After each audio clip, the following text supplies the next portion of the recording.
దేవుడు జీవమీయునగాక. ಒಣಗಿದ ನಿಮ್ಮ ಜೀವಿತಕ್ಕೆ ನನ್ನ ದೇವರು ಜೀವವನ್ನು ಕೊಡಲಿ. ಚಪ್ಪಲ ತಟ್ಟುತ್ತಾ ಕರ್ತನನ್ನು ಸ್ತುತಿಸೋಣ. ಹಲ್ಲೆಲೂಯಾ. ಈ ನದಿಯಲ್ಲಿ ಹೋಗುತ್ತಾ ಇದ್ದವೋ, ಈ ನದಿಯಲ್ಲಿ ಹೋಗುತ್ತಾ ಇದ್ದವೋ ದೇವರ ಮಕ್ಕಳೇ, ಅಲ್ಲಿ ಎಲ್ಲ ಏನು ಬರುತ್ತಾ ಇದೆ? ಜೀವ ಬರುತ್ತಾ ಇದೆ. ಈ ನದಿಯಲ್ಲಿ ಹೋಗುತ್ತಾ ಇದ್ದವೋ, ಆ ನದಿಯನ್ನು ಯಾರು ಮುಟ್ಟುತ್ತಾ ಇದ್ದಾರೋ ಅದರ ಒಳಗೇನು ಬರುತ್ತಾ ಇದೆ? ಜೀವ ಬರುತ್ತಾ ಇದೆ. ದೇವರ ಮಕ್ಕಳೇ, ಸ್ಥಿತಿ ಇರಬಹುದು, ಆರ್ಥಿಕವಾಗಿ ಒಣಗಿರಬಹುದು, ಒಂದು ವೇಳೆ ಶಾರೀರಿಕವಾಗಿ ಒಣಗಿರಬಹುದು, ಒಂದು ವೇಳೆ ನಿನ್ನ ಒಂದು ದೈಹಿಕವಾಗಿ ಒಣಗಿರಬಹುದು, ನಿನ್ನ ಪರಿಸ್ಥಿತಿ ಇಕ್ಕಟ್ಟವಾಗಿರುತ್ತಾ ಇದೆನೋ, ಆದ್ರೆ ಒಂದು ಮಾತು ತಿಳ್ಕೋ, ಇವತ್ತು ನಮ್ಮ ಮಧ್ಯದಲ್ಲಿ ಜೀವದ ಬುಗ್ಗೆಗಳಿರುತ್ತಾ ಇದೆ. ಹಲ್ಲೆಲೂಯಾ.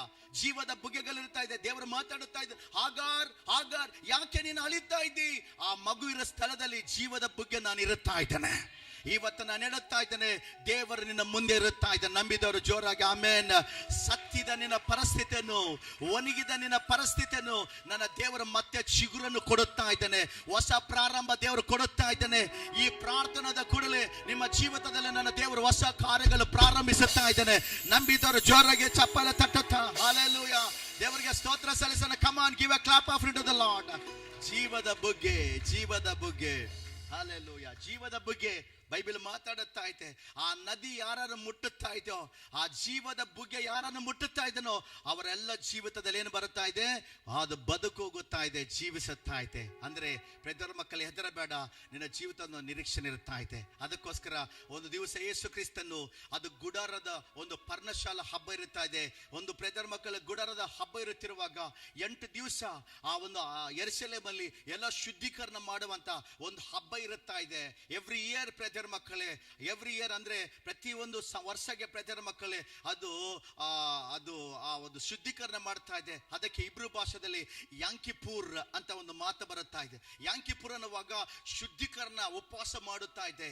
ಅಂತ ಒಂದು ಪರಿಸ್ಥಿತಿಯಲ್ಲಿ ಪ್ರಿಯರ ಮಕ್ಕಳೇ ಅವರೆಲ್ಲರೂ ಬಂದು ನಿಂತುಕೊಂಡು ಕ್ಲೀನ್ ಮಾಡ್ತಿರುವಾಗ ಯೇಸು ಕ್ರಿಸ್ತನ ಮಧ್ಯ ನಿಂತುಕೊಂಡು ಆ ಒಂದು ಮಾರ್ಕೆಟ್ ಒಳಗೆ, ಆ ಮಾರ್ಕೆಟ್ ಬಜಾರ್ ಒಳಗೆ ಯೇಸು ಕ್ರಿಸ್ತ ನಿಂತುಕೊಂಡು ಆತನನ್ನು ಮಾತಾಡುತ್ತಾ ಇದ್ದನು. ಏನಂತ? ಯಾವನಾದ್ರೂ ದಾಹಗೊಳ್ಳುವುದಾದ್ರೆ, ಅವನು ನನ್ನ ಬಲೆಗೆ ಬರೋದಾದ್ರೆ, ಅವನ ಹೊಟ್ಟೆ ಒಳಗಿಂದ ಏನು ಬರ್ತಾ ಇದೆ? ಜೀವದ ಬುಗ್ಗೆಗಳು ಹೊರಗೆ ಬರ್ತಾ ಇದೆ. ಹಲ್ಲೆಲೂಯಾ. ಯಾವನಾದ್ರೂ ಒಂದು ವೇಳೆ ದಾಹಗೊಳ್ಳುವುದಾದ್ರೆ ಅದಕ್ಕೆ ಪ್ರಿಯರ ಮಕ್ಕಳೇ ಪರಲೋಕದಿಂದ ಬರುವಂತ ಏನು? ಜೀವದ ಬುಗ್ಗೆ ಆಗಿರುತ್ತಾ ಇದೆ. ಯೋಹಾನ್ ಬರೆದ ಸುವಾರ್ತೆ 7ನೇ ಅಧ್ಯಾಯ 38ನೇ ವಚನದಲ್ಲಿ ಮಾತಾಡುತ್ತಾ ಇದ್ದನು. John the gospel 7th chapter 38 verse ಅಲ್ಲಿ ನಾವು ಗಮನ ಕೊಡೋದಾದ್ರೆ, ಯಾವನಾದರೂ ಒಂದು ವೇಳೆ ದಾಹಗೊಳ್ಳುವುದಾದ್ರೆ, ನೀವು ನನ್ನ ಬಲೆಗೆ ಬರೋದಾದ್ರೆ, ಆತನ ಹೊಟ್ಟೆ ಒಳಗಿಂದ ಏನು ಬರುತ್ತಾ ಇದೆ? ಗ್ಯಾಸ್ ಬರೋದಿಲ್ಲ.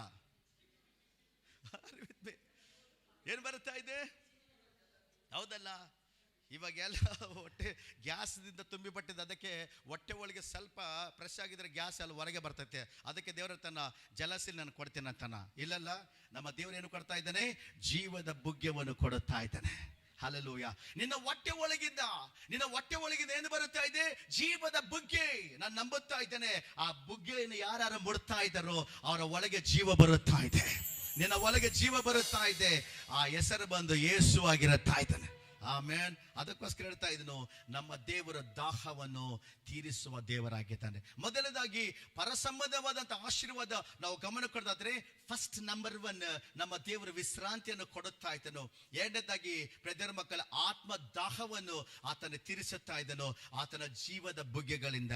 ಲಾಸ್ಟ್ ಅಂಡ್ ಫೈನಲ್ ನಾವು ಗಮನ ಕೊಡೋದಾದ್ರೆ ಪ್ರಿಯರ ಮಕ್ಕಳೇ, ಇದೇ ಯೋಹಾನ್ ಬರೆದ ಸುವಾರ್ತೆ 6ನೇ ಅಧ್ಯಾಯ 35ನೇ ವಚನಕ್ಕೆ ನಾವು ತಿರುಗಿಸಿಕೊಳ್ಳೋದಾದ್ರೆ ಅಲ್ಲಿ ಒಂದು ಮಾತು ನಾವು ಗಮನಿಸುತ್ತಾ ಇದ್ದೇವೆ. Turn with me the book of John the Gospel 6th chapter 35th word ಅಲ್ಲಿ ಒಂದು ಮಾತು ಗಮನಿಸೋಣ. ಅದು ಕೇಸು వారితో ఇట్లా నేను జీవ ఆహారము నేనే, నా యొద్దకు వచ్చువాడు. ಆಮೇನ್. ಹಲ್ಲೆಲೂಯಾ. ಲಾಸ್ಟ್ ಅಂಡ್ ಫೈನಲ್ ಆಗಿ ನಾವು ಗಮನ ಕೊಡ್ತಾದ್ರೆ, 3ನೇ ಒಂದು ಬ್ಲೆಸ್ಸಿಂಗ್ ಬಂದು ಪ್ರಿಯರ ಮಕ್ಕಳ ದೇವರು ಎಂತ ಆಶೀರ್ವಾದ ಕೊಡ್ತಾ ಇದ್ದಾನೆ ಅಂದ್ರೆ, ಆತನ ಜೀವ ಆಹಾರವಾಗಿದ್ದಾನೆ. Hallelujah. Is a living bread ಆಗಿರುತ್ತಾ ಇದ್ದಾನೆ. ಮೊದಲನೇದಾಗಿ ನಾವು ಗಮನಿಸುತ್ತಾ ಇದೆ, ಆತನ ವಿಶ್ರಾಂತಿ ಕೊಡುತ್ತಾ ಇದ್ದನು. ಎರಡನೇದಾಗಿ ಲಿವಿಂಗ್ ಫೌಂಟೇನ್ ಅಂದ್ರೆ ಜೀವ ಜಲವನ್ನು ಕೊಡುವ ದೇವರು. ಮೂರನೇದಾಗಿ ಆತನೇ ಜೀವ ಆಹಾರವಾಗಿದ್ದಾನಂತ ಬೈಬಲ್ ಮಾತಾಡುತ್ತಾ ಇದೆ ದೇವರ ಮಕ್ಕಳೇ. ಅದಕ್ಕೋಸ್ಕರ ಹೇಳುತ್ತಾ ಇದ್ದನು, ಈ ಲೋಕದಲ್ಲಿ ಎಷ್ಟು ನೀನು ಆಹಾರ ತಿಂದರೂ ಕೂಡ ನಿನಗೆ ತೃಪ್ತಿ ಇರೋದಿಲ್ಲ. ಎಷ್ಟು ನೀನು ವೆರೈಟಿ ಆಗಿ ನೀನು ತಿನ್ನುತ್ತಾ ಇದ್ರು ಕೂಡ ನಿನಗೆ ಸಮಾಧಾನವಿರೋದಿಲ್ಲ. ಆದ್ರೆ ದೇವರು ಹೇಳುತ್ತಾ ಇದ್ದನು, ನೀವು ನನ್ನ ಒಂದು ರೊಟ್ಟಿಯನ್ನು ತಿನ್ನೋದಾದ್ರೆ, ನೀವು ನನ್ನ ಹತ್ರ ಬಂದು ಆ ರೊಟ್ಟಿಯನ್ನು ತಿನ್ನೋದಾದ್ರೆ ನಿಮ್ಮ ಒಳಗೇನು ಬರುತ್ತಾ ಇದೆ?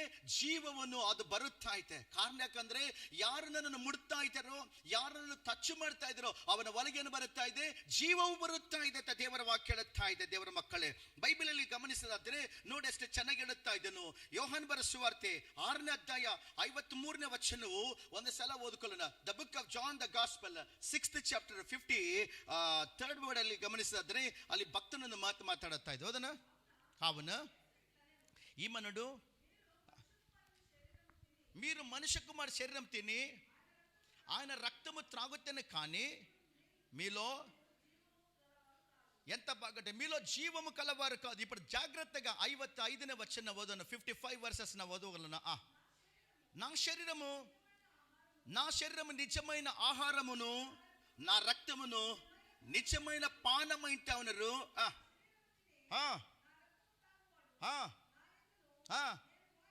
నేను వాని యందును నిలిచి ఉందుము. ఓకే, నన్ను తినువాడు నా మూలకంగా జీవించును. ఇది పరలోకము నుండి దిగి వచ్చిన ఆహారము. పితరులు మన్న తిని మట్టి తినిపోయింటా ఉన్నారు, కానీ నన్ను తిన్నవాడు జీవం పొందుకుంటాడంట. హల్లెలూయా, జోರಾಗಿ ಆಮೆನ್ ಅಂತ ಹೇಳೋಣ. ನಿನ್ನ ಪಿತರರು, ನಿನ್ನ ಜನರು ಮನ್ನವನ್ನು ತಿಂದು, ಪರಲೋಕದ ಮನ್ನ ತಿಂದು ಮನ್ನಲ್ಲಿ ಸೇರಿಸಿ ಬಿಟ್ಟಿದ್ದಾರೆ. ಆದರೆ ಯಾರು ನನ್ನನ್ನು ತಿನ್ನುತ್ತಾ ಇದ್ದಾರೋ ಅವರ ಒಳಗೆ ಏನು ಬರುತ್ತಾ ಇದೆ?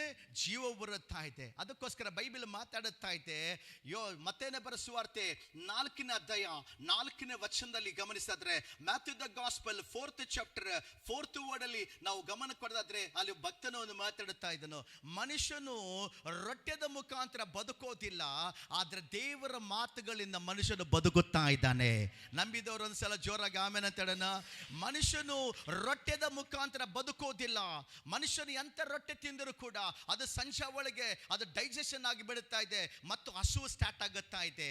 ಆದ್ರೆ ದೇವರು ಹೇಳುತ್ತಾ ಇದ್ದನು, ಮನುಷ್ಯನು ರೊಟ್ಟೆದ ಮುಖಾಂತರ ಬದುಕೋದಿಲ್ಲ, ಆದ್ರೆ ಮನುಷ್ಯನು ದೇವರ ವಾಕ್ಯದ ಮುಖಾಂತರ ಮನುಷ್ಯನು ಬದುಕುತ್ತಾ ಇದ್ದಾನೆ. ಈಗ ವಾಕ್ಯ ಅನ್ನುವಾಗ ಯಾರು ಅಂತ ನಾನು ಆಲೋಚನೆ ಮಾಡಿದ್ರೆ ಇದೇ ಜಾಗೃತವಾಗಿ ಯೋಹಾನ್ ಬರೆದ ಸುವಾರ್ತೆ 1ನೇ ಅಧ್ಯಾಯ 1ನೇ ವಚನ, John the gospel chapter 1 verses 1 ಅಲ್ಲಿ ನಾವು ಗಮನ ಕೊಡೋದಾದ್ರೆ ನಮ್ಮೆಲ್ಲರಿಗೆ ಗೊತ್ತಿದ್ದಂತ ಮಾತು, ಆದಿಯಲ್ಲಿ ವಾಕ್ಯವಿತ್ತು, ವಾಕ್ಯವು ದೇವರ ಬಳಿ ಇತ್ತು, ಆ ವಾಕ್ಯವೇ ಏನಾಗಿದೆ? ಆ ವಾಕ್ಯವೇ ದೇವರಾಗಿದ್ದಾನೆ. ಅಂದ್ರೆ ನಿನ್ನ ಜೀವಿತದಲ್ಲಿ ದೇವರ ವಾಕ್ಯ ಇರುವುದಾದ್ರೆ, ನಿನ್ನ ಒಳಗೆ ದೇವರ ವಾಕ್ಯ ಇರುವುದಾದ್ರೆ ನೀನು ಜೀವಂತವಾಗಿರುತ್ತಾ ಇದ್ದೆ. ನಿನ್ನ ಒಳಗೆ ದೇವರ ವಾಕ್ಯ ಇರಬೇಕು. ಆ ವಾಕ್ಯವು ನಿನ್ನ ಜೀವಿತದಲ್ಲಿ ಪಾಪದಲ್ಲಿ ಬೀಳದೆ, ಲೋಕದಲ್ಲಿ ಬೀಳದೆ, ಕಾರ್ಯದಲ್ಲಿ ಬೀಳದೆ, ಅಪನಂಬಿಕೆಯಲ್ಲಿ, ಅವಿಶ್ವಾಸದಲ್ಲಿ ಬೀಳದೆ ಆ ವಾಕ್ಯ ನಮಗೆ ಧೈರ್ಯವನ್ನು ಕೊಡುತ್ತಾ ಇದೆ. ಹಲ್ಲೆಲೂಯಾ, ಆ ವಾಕ್ಯವು ನಮಗೆ ಧೈರ್ಯವನ್ನು ಕೊಡುತ್ತಾ ಇದೆ. ಅದಕ್ಕೋಸ್ಕರ ಈ ವಾಕ್ಯವು ಸಿಗುವಾಗ ನಾವು ತಿನ್ನಬೇಕಾಗಿರುತ್ತಾ ಇದೆ. ಆಮೆನ್.